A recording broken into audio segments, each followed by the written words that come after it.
Bismillahirrahmanirrahim. Assalamu alaikum students. Here is Rao Khurram Shehzad and today we shall discuss the remaining part of aldol condensation. Last lecture में हमने देखा था कि जो aldol reactions हैं उसमें दो चीज़ें शामिल थी, aldol addition and aldol condensation. अगर दो एल्डिहाइड या कीटोन के मॉलिक्यूल आपस में कंबाइन हो जाएं तो जो हमें प्रोडक्ट मिली थी उसे हमने एल्डोल कहा था and this was aldol addition reaction. Aldol condensation कब कहलाएगी? अगर एल्डोल एडिशन प्रोडक्ट जो बनी है उसकी डिहाइड्रेशन हो जाए तो when aldol addition product undergo dehydration, then this is called aldol condensation. So today we shall discuss the dehydration of aldol products. Aldol products are readily dehydrated to yield condensation product due to the presence of a beta hydroxy group adjacent to activated alpha hydrogen atom. What does it mean? Actually, अगर हमारे पास dehydration कैसे होनी होती है? Dehydration में पानी remove होना है और पानी में एडजेसेंट कार्बन एटम से हाइड्रोजन और हाइड्रोक्सल ग्रुप्स ने रिमूव होना होता है। पर ये कब रिमूव होंगे? ये तब रिमूव होंगे अगर जो एडजेसेंट कार्बन एटम्स पे हाइड्रोजन और हाइड्रोक्सल मौजूद हैं और जो हाइड्रोजन है that is activated alpha hydrogen. Activated alpha hydrogen acidic alpha hydrogen होना चाहिए, यानी इसके साथ अल्फा कार्बन के साथ कोई इलेक्ट्रॉन विड्रॉइंग ग्रुप होना चाहिए ताकि वो हाइड्रोजन जो है वो इजीली रिमूव हो जाए। और फिर अल्फ़ा कार्बन से हाइड्रोजन ने रिमूव होना है और बीटा कार्बन से हाइड्रोक्सल ग्रुप ने रिमूव होना है। तो if a beta hydroxyl group is present and activated alpha hydrogen is also present, then the dehydration process is done very easily. अच्छा, जो एल्डोल फर्स्ट स्टेप में हमारे पास एल्डोल एडिशन प्रोडक्ट बनती है, ये भी हम आसानी से इसे सेपरेट नहीं कर सकते। ये एल्डोल्स और as such are not always isolated from condensation. Aldol इसी तरह सेपरेट नहीं होती, आइसोलेट नहीं होती। क्यों? क्योंकि ये जो एल्डोल बनी है, for example in case of acetaldehyde हमारे पास ये वाली एल्डोल थी। अब एल्डोल प्रोडक्ट भी मौजूद है और एसिटल्डिहाइड के मॉलिक्यूल भी रिएक्शन मिक्सचर में मौजूद हैं, तो ये ना आपस में फिर मिलके ये साइक्लिक हेमी एसिटल या ट्राइमर की फॉर्म में एग्जिस्ट करते हैं। ट्राइमर कैसे बनता है या साइक्लिक हेमी एसिटल कैसे बनता है, ये उसका छोटा सा मैकेनिज़्म दिया गया है। ये देखें, ये एल्डोल प्रोडक्ट थी हमारे पास, इसमें ये जो हाइड्रोक्सल ग्रुप है इसके पास लोन पेयर मौजूद हैं। तो ये अब एक और एसिटल्डिहाइड के मॉलिक्यूल पर एज अ न्यूक्लियोफाइल अटैक करेगा कार्बन पे, इलेक्ट्रोफिलिक कार्बन पे, और ये कार्बन ऑक्सीजन वाला बॉन्ड जो है ये ब्रेक हो के ऑक्सीजन पर नेगेटिव चार्ज चला जाएगा। तो ये वाली चीज़ बन जाएगी हमारे पास। और इसमें अब ये जो ऑक्सीजन पे नेगेटिव चार्ज चला गया है ये यहाँ से प्रोटॉन को दोबारा कैप्चर कर लेगा, प्रोटॉन शिफ्टिंग हो जाएगी और ये प्रोडक्ट बनेगी हमारे पास। और इसमें भी फिर आप देख सकते हैं कि ये अब हमारे पास फिर हाइड्रोक्सल ग्रुप है जिसके पास लोन पेयर मौजूद हैं और इसके साथ में ये हमारे पास कार्बोनिल ग्रुप मौजूद है, इलेक्ट्रोफिलिक कार्बन एटम मौजूद है। तो ये फिर इस पर न्यूक्लियोफिलिक अटैक होगा और फिर उसी तरह ऑक्सीजन पर नेगेटिव चार्ज चला जाएगा और ये फिर से प्रोटॉन शिफ्टिंग होगी, ऑक्सीजन यहाँ से इस प्रोटॉन को कैप्चर कर लेगा and this will be the final product which is cyclic hemiacetal. तो हमें एल्डोल बहुत कम मिलती है। एल्डोल अगर बने भी अगर डिहाइड्रेशन ना भी हो तो वो नॉर्मली साइक्लिक हेमी एसिटल की फॉर्म में एग्जिस्ट करती है, साइक्लिक हेमी एसिटल की फॉर्म में अवेलेबल होती है। हाँ, डिहाइड्रेशन कैसे होगी? डिहाइड्रेशन नॉर्मली होती है कि अगर हम एल्डोल प्रोडक्ट को हीट करें या स्ट्रॉन्गली बेसिक कंडीशंस अप्लाई करें, तो एल्डोल प्रोडक्ट अंडरगो डिहाइड्रेशन इन बेसिक हॉट कंडीशंस। हमारे पास एल्डोल नहीं है, साइक्लिक हेमी एसिटल है, ये ट्राइमर की फॉर्म में अवेलेबल है। तो जब हम इस ट्राइमर को हीट करेंगे तो ये दोबारा से this will be converted back into हम एसिटल्डोल, ये दोबारा से एल्डोल प्रोडक्ट बन जाएगी।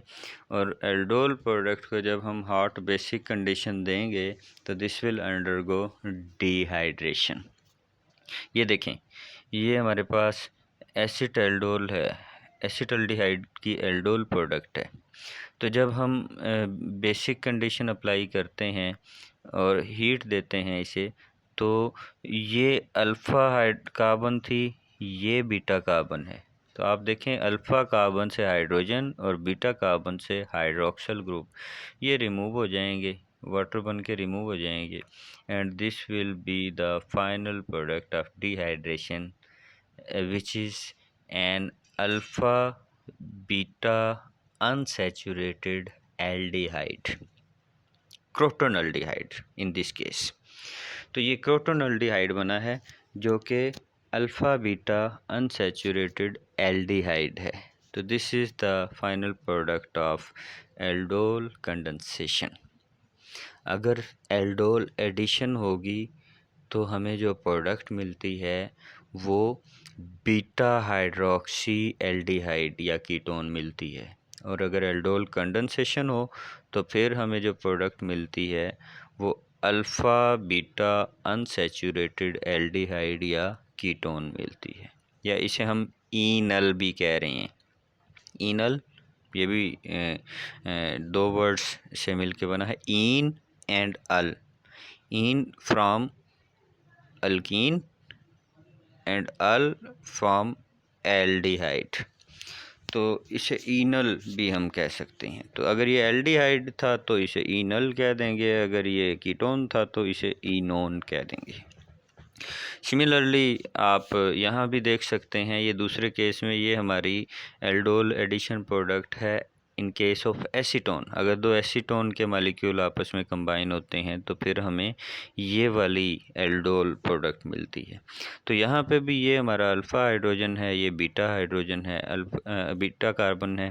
तो अल्फ़ा कार्बन से हाइड्रोजन और बीटा कार्बन से हाइड्रोक्सिल ग्रुप रिमूव होंगे, पानी रिमूव हो जाएगा और ये हमारी एल्डोल कंडेंसेशन प्रोडक्ट मिलेगी, बनेगी, which is alpha beta unsaturated ketone mesityl oxide या इनोन इसे हम कहेंगे। इन अल्कीन से और one from ketone, as the product contain both alkene and ketonic functional groups. तो these are the final products of dehydration.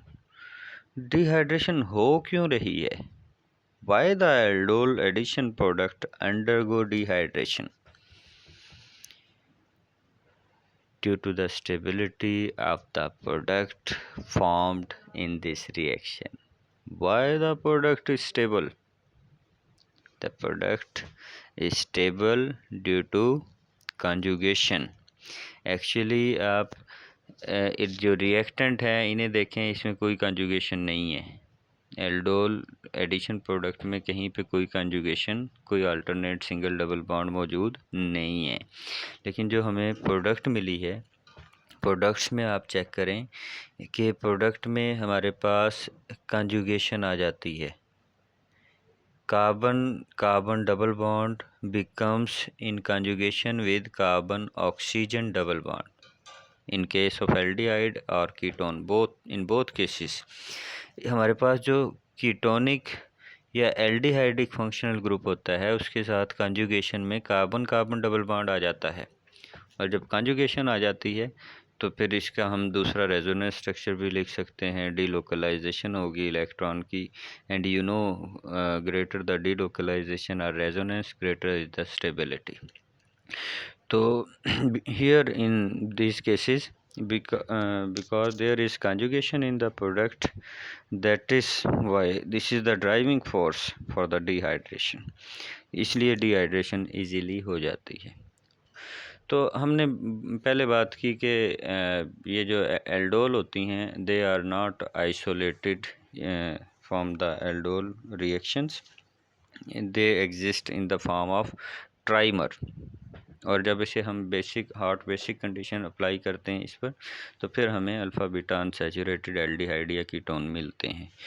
वो कह रहे हैं how ever beta hydroxy carbonyl product can be isolated. वो जो aldol addition product की हमने बात की थी, उसे आइसोलेट किया जा सकता है when the reactants are simple aldehyde और कीटोन, यानी उनके साथ कोई बहुत ज़्यादा इलेक्ट्रॉन विड्राइंग ग्रुप अगर ना लगे हों.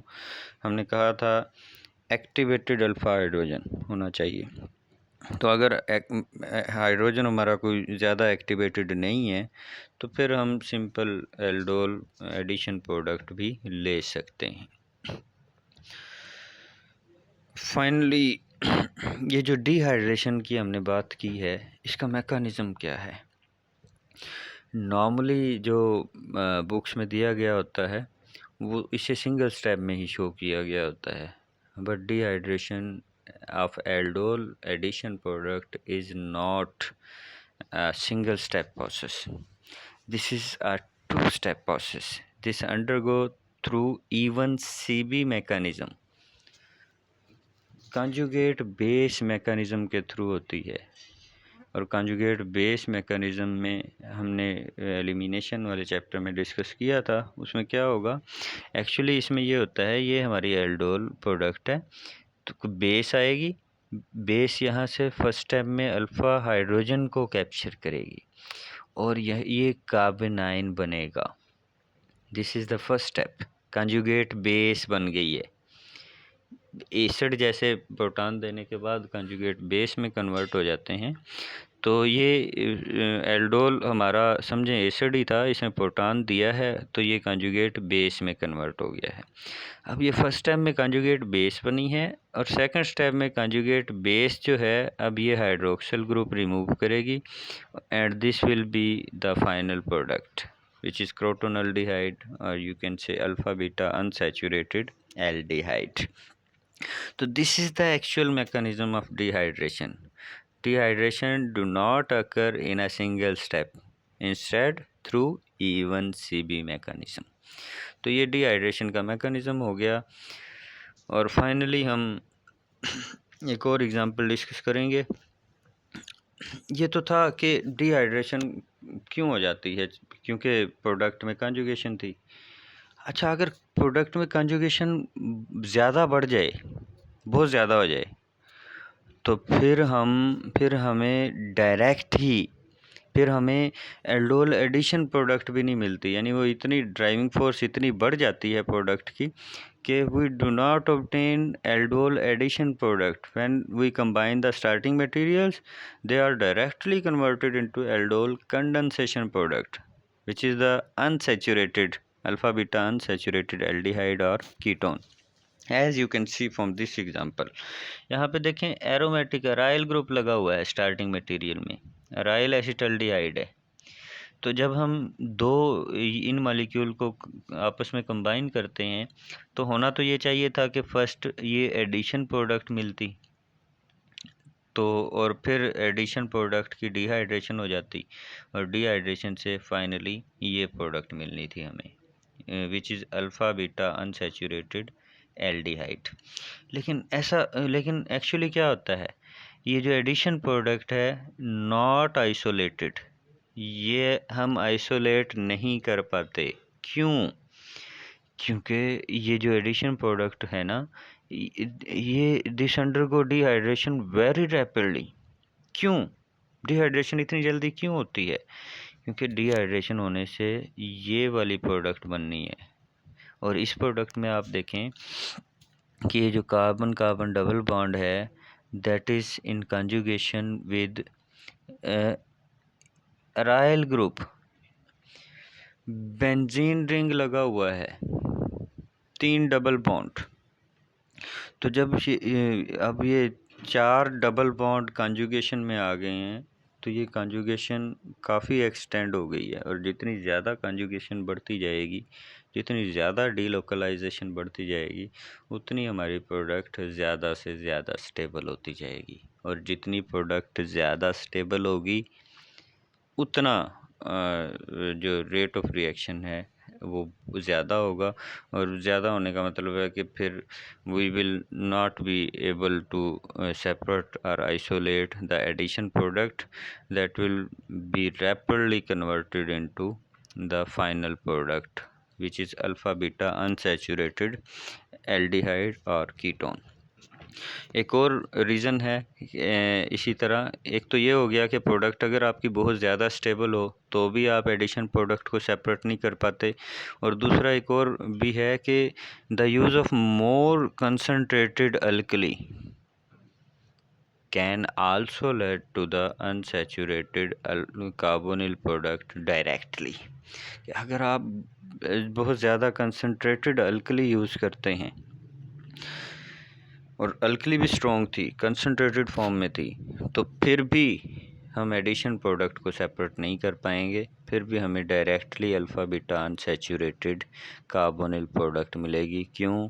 क्योंकि ये डिहाइड्रेशन भी अल्कली की मौजूदगी में होनी होती है। तो ये जितनी स्ट्रॉन्ग होगी उतना ये रिएक्शन रैपिडली हो जाएगा, उतना डिहाइड्रेशन रैपिडली हो जाएगी, और जब डिहाइड्रेशन रैपिडली होगी तो we shall not be able to isolate the addition product. That's all as far as today's lecture is concerned. Take care. Allah Hafiz.